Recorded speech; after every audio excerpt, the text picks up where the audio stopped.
Alfredo, ¿qué tal? ¿Cómo estás? Hola Ricardo, buenas noches.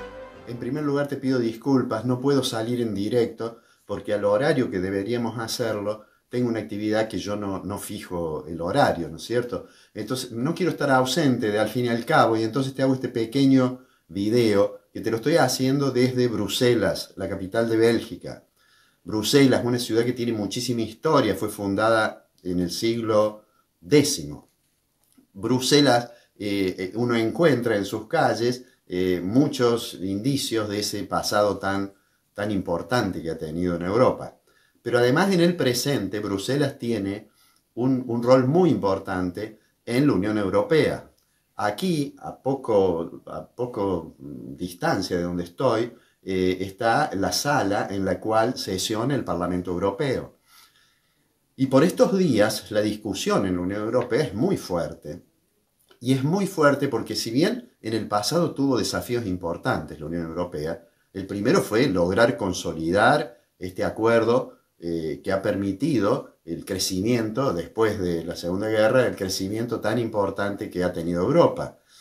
Pero además tuvo otros desafíos. Con la crisis griega, seguramente recordarás, apareció la palabra Grexit, que era que Grecia amenazaba con irse de la Unión Europea, y entre el Banco Europeo, el Fondo Monetario Internacional y la Unión Europea lograron, digamos, que desistiera de ese intento.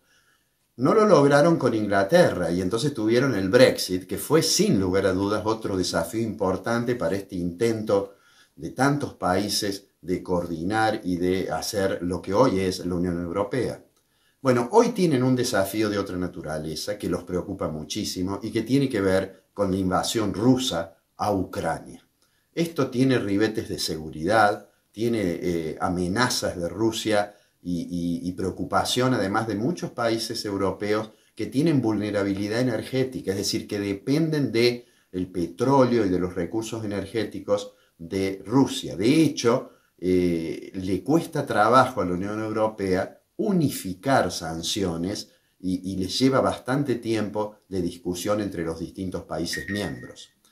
Adicionalmente a eso, están los efectos económicos. Los efectos económicos son un desafío realmente muy importante para la Unión Europea. Hoy se ha dado a conocer la información de la inflación de mayo. En mayo, el área, la eurozona, digamos, ha tenido una inflación del 8,1% en los últimos 12 meses, que es muy alta, es de las más altas que ha tenido desde que se releva la información a partir del momento en que se obtuvo la unificación monetaria en el euro. 8,1 es una inflación muy alta para la eurozona, pero además hay algunos países dentro de la eurozona que tienen inflación aún más alta, es decir, por encima de la media, y que están en dos dígitos. Quizás el caso más importante que te podría mencionar es el caso de Estonia. Estonia ha tenido, en los últimos 12 meses, de mayo de este año al anterior, ha tenido 20% de inflación, que es algo inesperado, algo que genera muchísima preocupación. Grecia, de quien te comentaba recién, ha tenido una inflación del 10%. Y Bélgica, donde estoy ahora, no llegó a tener dos dígitos, pero en mayo ha tenido, en los últimos 12 meses, 9,9%. Todo eso además va acompañado de la preocupación que no se sabe cómo se va a resolver finalmente el conflicto de Rusia con Ucrania, y a su vez esto genera una preocupación sobre el nivel de actividad. De hecho, la Unión Europea ya corrigió una vez y seguramente lo va a volver a hacer sus proyecciones sobre el crecimiento del Producto Interno Bruto. Da la impresión que se está desacelerando y eso genera tremendas preocupaciones en todos los países. El Banco Central Europeo en estos momentos sufre alguna presión de sectores que le dicen que hay que aumentar la tasa de interés para tratar de morigerar el incremento del nivel general de precios. Sin embargo, hay una discusión y se percibe muy claramente que la convicción es que si se aumenta la tasa de interés probablemente se pueda reducir un poco la inflación, pero va a tener un efecto negativo sobre el nivel de actividad de las economías. Bueno, están discutiendo eso y todo esto siempre, como dije antes, está condicionado por cómo evoluciona la invasión rusa a Ucrania. Rusia resuelve también tomar sanciones contra los países europeos y la Unión Europea trata de consensuar sanciones para persuadir a Putin de que desista de esta aventura militar que ha emprendido. Te hago una nota nomás sobre Argentina, ¿no? Bueno, en Argentina, por supuesto, el tema excluyente es la inflación. Mi impresión es que cuando conozcamos el índice de mayo, el gobierno va a decir que ha logrado reducirlo en relación a abril, pero que vamos a estar con un índice que tengo la impresión va a estar cercano al 5,5%, y esa es una tasa de inflación elevadísima. Hay que pensar que además tenemos pendiente el reajuste de tarifas, que seguramente vendrá en junio probablemente, que va a haber aumento de las prepagas, que hay negociaciones por el tema de alquileres, en fin, hay presiones inflacionarias y no da la impresión que el gobierno tenga a mano instrumentos que le permitan ser un poco más efectivo en la lucha contra la inflación.